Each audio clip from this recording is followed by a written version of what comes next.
retrouve sur ma chaîne pour le manga news du mois d'octobre. Donc oui, il y en aura un. Donc j'ai acheté 2 nouvelles séries qui sont sorties au mois d'octobre et donc je les ai lues. Et donc c'est pour ça que j'ai décidé de faire quand même un manga news au mois d'octobre. Donc je vais commencer avec la première série que j'ai acquérie au mois d'octobre. Donc il s'agit de With Love de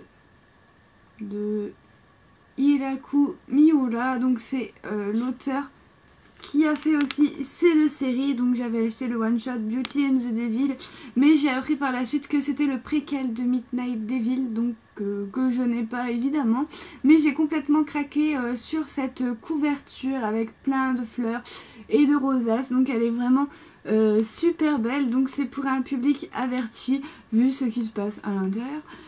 Donc je vous en dis un petit peu plus après. Donc il est en 4 tomes en cours au Japon. Le tome 2 sort le 24 février. C'est un josei de genre romance surnaturelle érotique, puisque Hiraku Miura fait du josei plutôt érotique.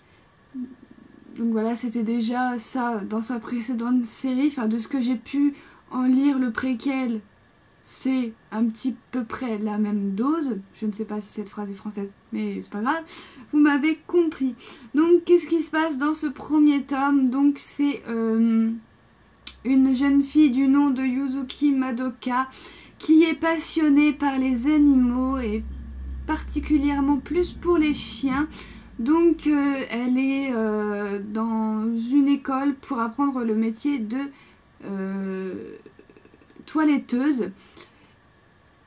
Et donc de là on la voit avec des chiens heureuses et tout ça, mais d'un autre côté elle est malheureuse puisque elle avait trouvé un chien dans la rue et malheureusement il s'est sauvé. Et donc c'est là où on rencontre notre second personnage principal de l'histoire qui se nomme Shiro Kuon, donc qui est le garçon qu'il y a ici.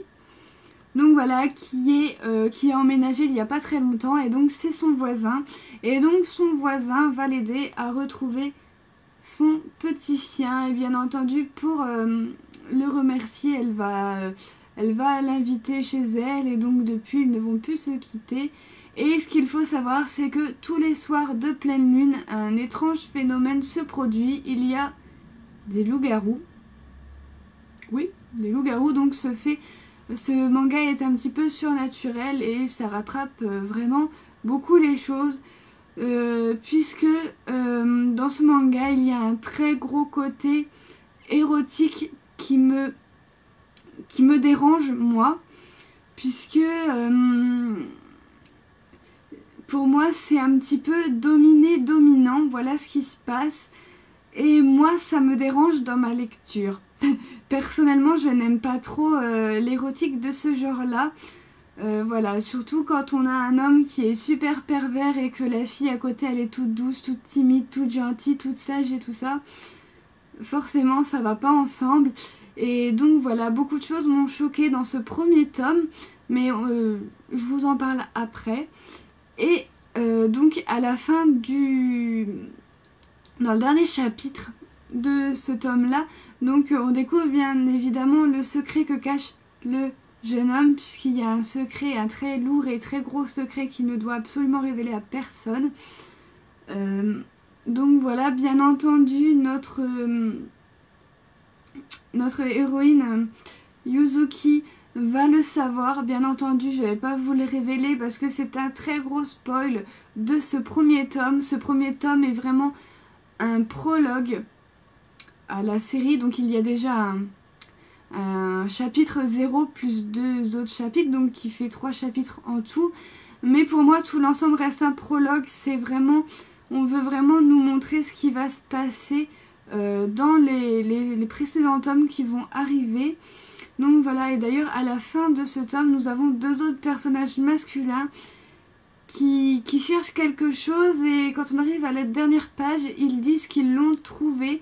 Et donc je ne vous révélerai pas non plus ce qu'ils cherchent, puisque c'est aussi un spoil de ce tome-là, et surtout des tomes précédents qui vont nous en dire plus. Donc voilà, c'est à peu près tout ce que je peux vous dire de With Love, si ce n'est que c'est une très bonne histoire. Bon, j'ai pas encore trop trouvé vraiment toute la romance entre nos deux personnages, puisque comme je vous ai dit, le côté sexuel entre les deux personnages me gêne légèrement, puisque voilà, la fille pour moi elle n'a pas le choix de décider, l'homme lui là, le gros pervers prend... Enfin voilà, à un moment il lui dit bon bah c'est cette position là ce soir, et la fille, notre pauvre héroïne, elle décide même pas que c'est déjà trop tard. Si vous voulez, si vous voyez que c'est que je veux en venir. Et d'ailleurs il y a quelques passages dans ce manga qui m'ont fait penser vaguement, qui m'ont fait penser vaguement à 50 nuances de Grey. Donc si c'est pour vous dire jusqu'où le manga va dans ses relations érotiques. Donc voilà, et d'ailleurs c'est indiqué pour public averti, donc voilà, à ne pas mettre entre toutes les mains, parce que c'est quand même un érotique assez violent, voilà. Surtout qu'il a des phrases assez crues, j'ai été même étonnée. Donc voilà, et d'ailleurs j'ai failli lui mettre une très très mauvaise note à cause de ces scènes érotiques qui m'ont un petit peu gênée dans ma lecture et que j'ai pas totalement aimé. Donc voilà, mais bon, je me suis remise un peu en question. Voilà, le scénario de base est très attachant, ça parle d'animaux, plus particulièrement de chiens. Il y a cette petite touche de fantastique avec les loups-garous qui apparaissent les soirs de pleine lune. Donc voilà, il n'y a vraiment que le côté sexuel de ce manga qui m'a vraiment gênée. Donc voilà, n'hésitez pas à me dire ce que vous avez pensé de ce manga en commentaire si jamais vous l'avez lu. Donc voilà.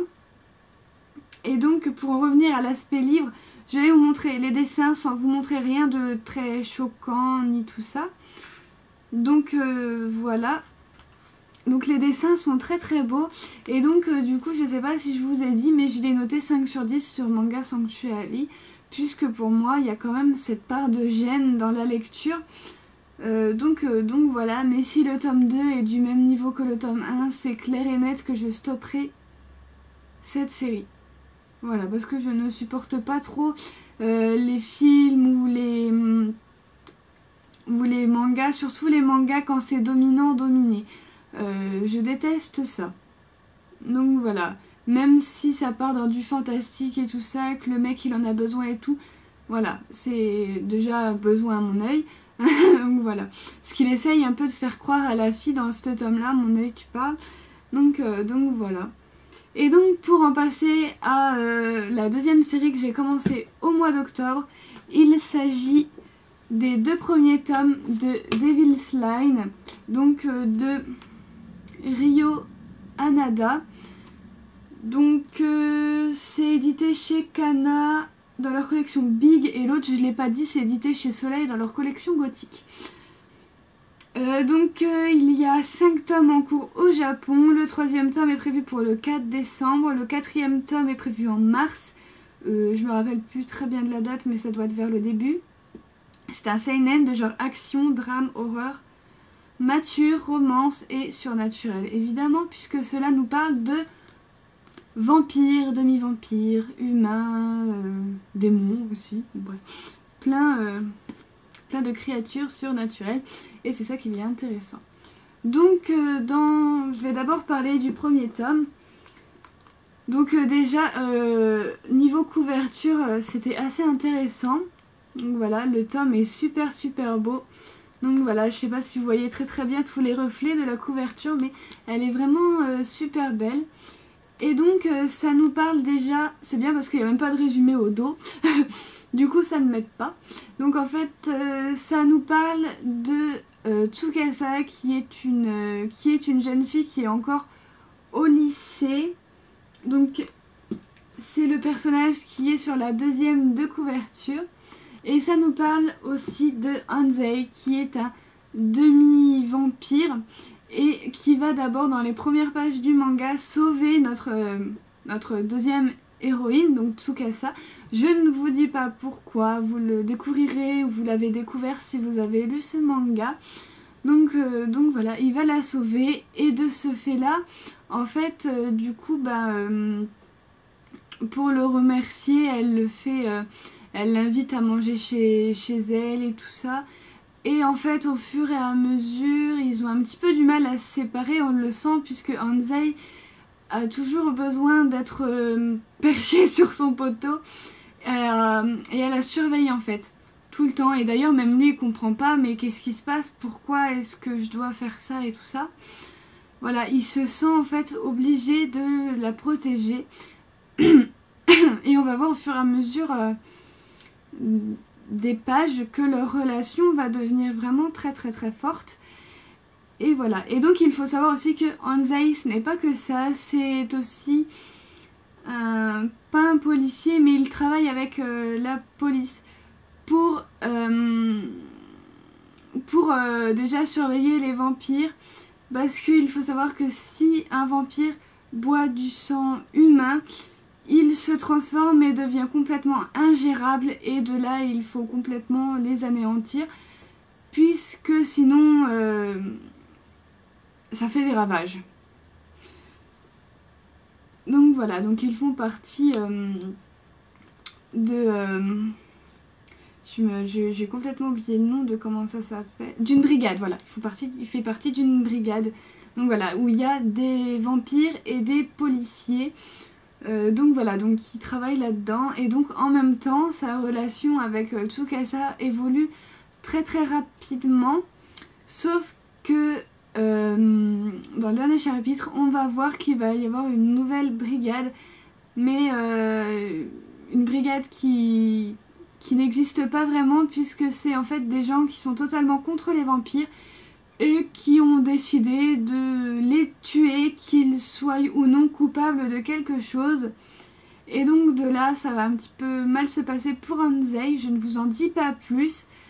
Mais en tout cas, ce que je peux vous dire, c'est si vous voulez commencer cette série, achetez les 2 premiers tomes d'un coup, et faites pas comme moi, pas que le premier. Au début j'avais pris que le premier, et quand je l'ai fini, j'ai couru à mon Leclerc acheter le deuxième, puisque voilà, c'est le premier tome finit sur un suspense pratiquement insupportable quand on a adoré l'histoire. Donc voilà, donc je perds ma voix. Donc je parais assez brouillonne, mais j'ai vraiment très très peur de vous spoiler, sachant que dans les premiers tomes d'une série, les spoils arrivent très très vite. Et donc voilà. Et donc dans le deuxième tome, on arrive à... on repart là où on s'était arrêté dans le premier tome, c'est-à-dire la fin un petit peu tragique du premier tome.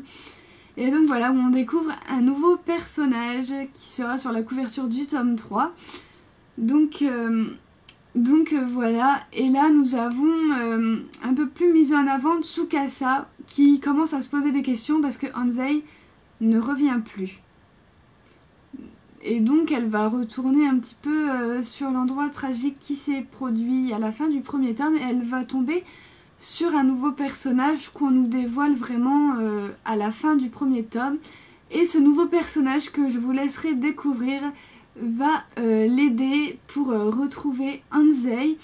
Et c'est un demi-vampire pas tout à fait comme les autres, qui peut avoir beaucoup de réponses pour l'avenir justement des vampires.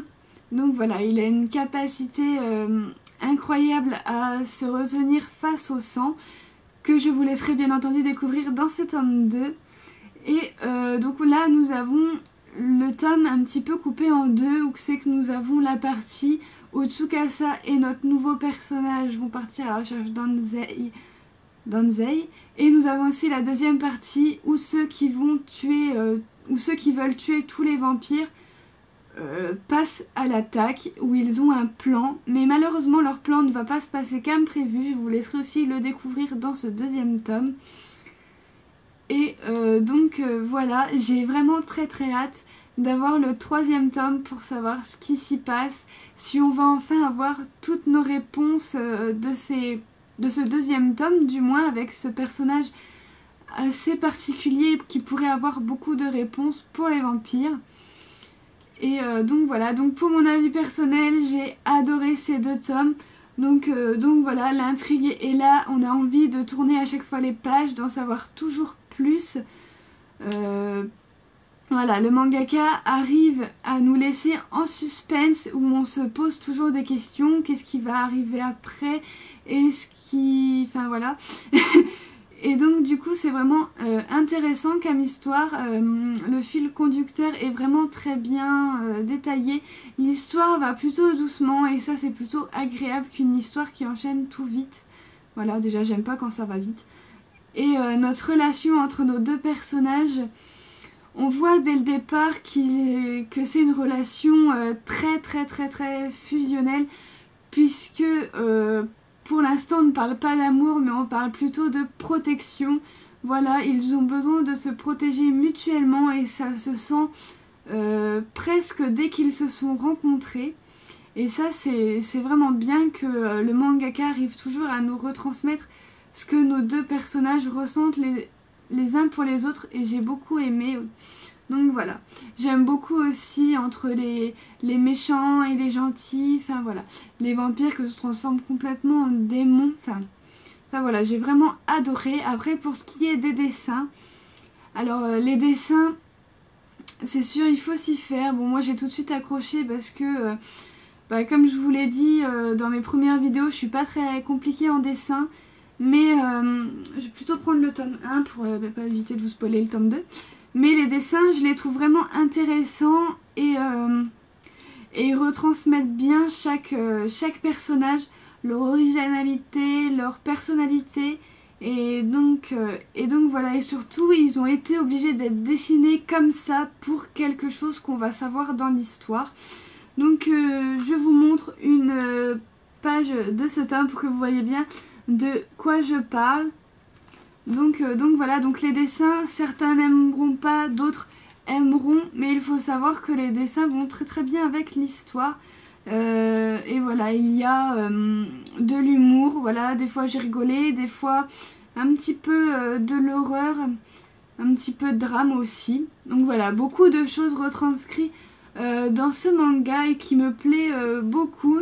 Donc il faut savoir que ce manga, je lui ai mis 10 sur 10 sans hésitation sur Manga Sanctuary.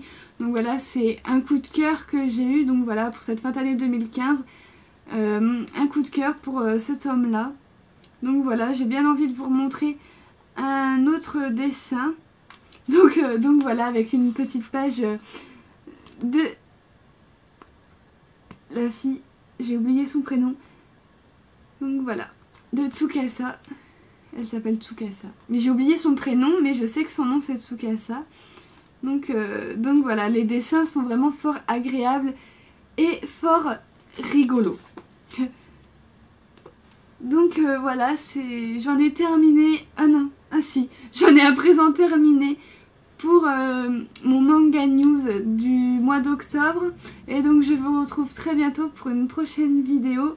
Et n'hésitez pas à mettre un pouce vers le haut, à mettre un commentaire pour avoir votre avis sur ces deux séries. Et abonnez-vous.